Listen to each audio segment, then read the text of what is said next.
بسم اللہ الرحمن الرحیم۔ محترم سامعین و ناظرین، السلام علیکم ورحمۃ اللہ وبرکاتہ۔ امید ہے آپ اللہ تعالیٰ کے فضل و کرم سے خیریت سے ہوں گے۔ اللہ تعالیٰ آپ کو، آپ کے اہل خانہ کو ہمیشہ اپنے حفظ و امان میں رکھے۔ کڑوے گلاب سلسلے کا ولاگ پیش کرنے جا رہا ہوں۔ جیسا کہ آپ کو معلوم ہے کہ اس سلسلے کے مضامین میں جناب محمد سلیم بٹ صاحب کی مختلف تصانیف سے لیتا ہوں۔ آج کا ولاگ بھی ان کی ایک تصنیف جس کا نام پاک نگری ہے سے لے کر آپ کی خدمت میں پیش کر رہا ہوں۔ شروع کرتے ہیں کڑوے گلاب سلسلے کا آج کا ولاگ۔ عنوان ہے میاں شریف بھی اللہ کو پیارے ہو گئے۔ میاں شریف مرد آہن اور مصائب و آلام کے پہاڑ ٹوٹنے کے باوجود حوصلہ نہ ہارنے والے شخص تھے۔ ان کی ہمت ہمیشہ بلند رہی، مایوسی کو کفر سمجھا اور ہمیشہ اللہ کی رحمت اور اپنے قوت بازو سے کام لیا اور ایمانداری کو اپنا شعار رکھا۔ وہ باعمل دور اندیش درویش صفت میاں صاحب آخر اس دنیا سے منہ موڑ گئے۔ زیرو سے ہیرو بننا کوئی آسان کام نہیں۔ اس کے لیے تدبر، فراست، حوصلہ، پلاننگ، لگن، عزم اور انتھک محنت کی ضرورت ہوتی ہے، اور یہ سب چیزیں میاں شریف میں موجود تھیں۔ آج کا نوجوان، خاص طور پر پڑھا لکھا نوجوان جو سرکاری نوکریوں کی تلاش میں مارا پھر رہا ہے، اگر وہ میاں شریف کی زندگی کا مطالعہ کرے تو اسے بہت حوصلہ مل سکتا ہے۔ نوجوانوں، آگے بڑھو۔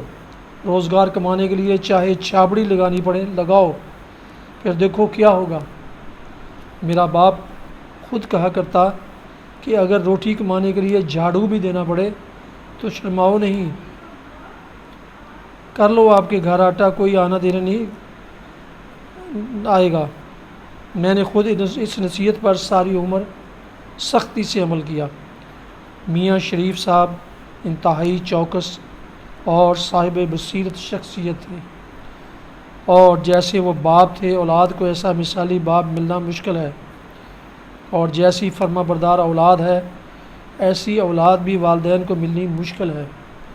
غرض کے دونوں طرف اپنے فرائض سے کبھی غافل نہیں رہے۔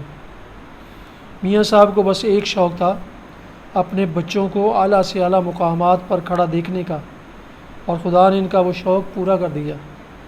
میرا خیال ہے کہ ان کے اعمال اور خدائی مخلوق سے ان کی عملی محبت پر خدا بھی ان سے خوش تھا، تبھی تو ان کی ہر دعا اس نے قبول فرمائی۔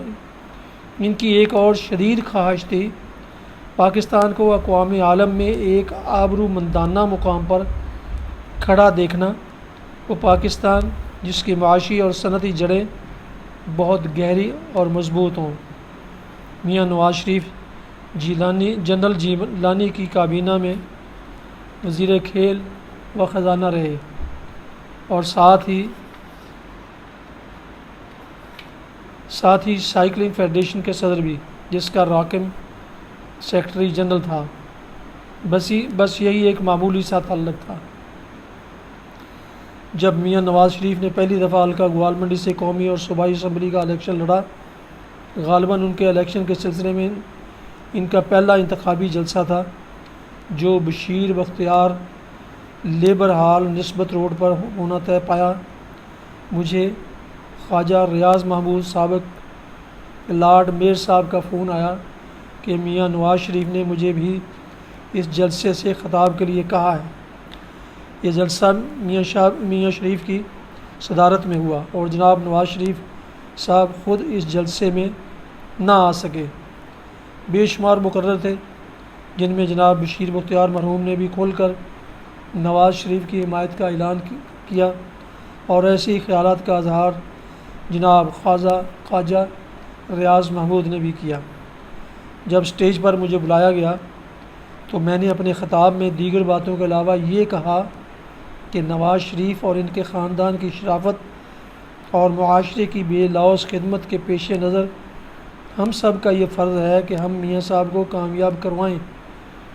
میں نے مزید کہا، نواز شریف میاں شریف کا بیٹا تو ہے ہی، لیکن ساتھ ہی پورے لاہور کا بیٹا پنجاب کا بیٹا ہے اور آپ دیکھیں گے کہ اگر موقع ملا تو وہ پاکستان کا مایہ ناز بیٹا ثابت ہوگا۔ تقریروں کا سلسلہ ختم ہوا تو میاں شریف صاحب نے مجھے بہت پیار دیا۔ میں شیخوپورہ میں نیشنل بینک کا زونل چیف تھا۔ وہاں ایک شخص نے ہماری شرکپور برانچ سے چاول کے عوض قرضہ حاصل کیا تھا۔ بندہ بدمعاش ٹائپ تھا۔ ایک دن آدھی رات مجھے مینیجر نے بتایا کہ وہ بندہ رات کے اندھیرے میں چوکیدار کو مار پیٹ کر گودام کے تالے توڑ کر مال لے اڑا ہے۔ میں نے وقت ضائع کیے بغیر بینک کا مال تو نارنگ منڈی سے قابو کر لیا اور بینک کی رقم محفوظ کر لی، اور وہیں ہم سب نے فیصلہ کیا کہ آئندہ سیزن میں اسے قرض نہیں دینا۔ جب سیزن شروع ہوا تو وہی شخص ایک دن زونل آفس آیا اور انتہائی بدتمیزی سے میرا چیمبر کھول کر شہباز شریف کا وزٹ کارڈ میری میز پر پھینکا، جس پر اس کی سفارش کی گئی تھی، اور ساتھ ہی کہا کہ میں دیکھوں گا کہ اب تو کس طرح میرا قرضہ منظور نہیں کرتا۔ اب وقتی طور پر تو میں پریشان ہو گیا، لیکن وہیں فیصلہ کیا کہ میں یہ شکایت میاں شریف صاحب کو کروں اور بتلاؤں کہ اس شخص نے ہمارے ساتھ کیا کیا تھا۔ میں نے کریڈٹ مینیجر کے کمرے سے جا کر اتفاق فاؤنڈری لاہور فون کیا تو میاں صاحب کے سیکرٹری مختار کو ساری تفصیل سنا دی اور میاں صاحب سے بات کرانے کو کہا۔ انہوں نے کچھ دیر بعد رابطہ کرنے کو کہا۔ دوبارہ جب میں نے فون کیا تو مختار نے مجھے بتایا کہ میں نے میاں صاحب کو تمہاری کتھا سنا دی ہے۔ انہوں نے شاباش دی ہے کہ آپ یہ قصہ ان کے علم میں لائے۔ ساتھ ہی انہوں نے کہا کہ اس شخص کو دھکے دے کر اپنے دفتر سے بھگا دو، تم پر کوئی ناراض نہیں ہوگا۔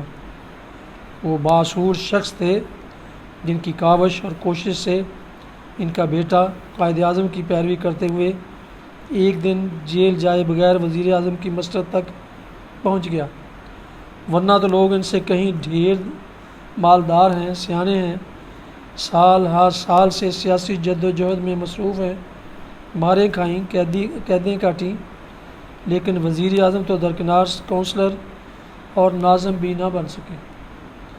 میاں شریف مرحوم خدائی فرائض بجا لانے سے کبھی غافل نہ تھے اور نہ ہی اس کی مخلوق کے حقوق کی ادائیگی میں کوتاہی کرتے تھے۔ ایسے شخص جس کا دل پاکستان سے لبریز ہو اور وطن واپس آنے کی شدید خواہش رکھتا ہو، اس تمنا کو دل میں لیے عدم کو کوچ کرنا انتہائی افسوسناک ہے، اور اس سے زیادہ افسوسناک ان کے خاندان کو پاکستان آ کر تدفین میں حصہ لینے سے روکنا ہے۔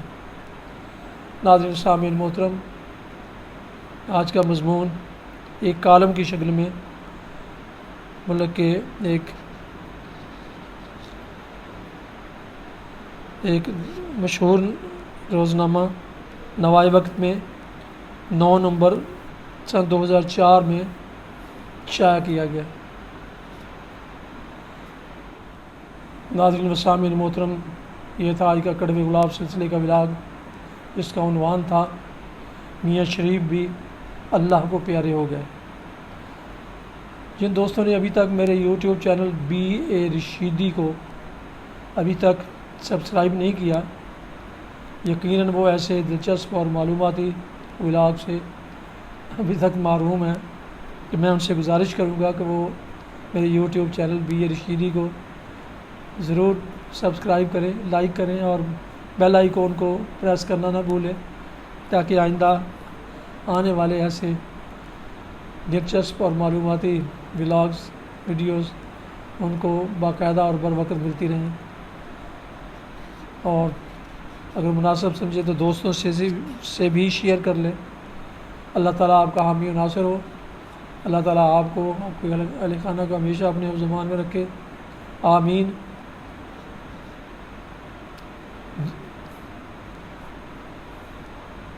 دعاؤں میں پاکستان، والدین، اعزاء و اقارب اور دوستوں کے علاوہ اس ناچیز کو بھی اگر یاد رکھیں تو بہت ممنون ہوں گا۔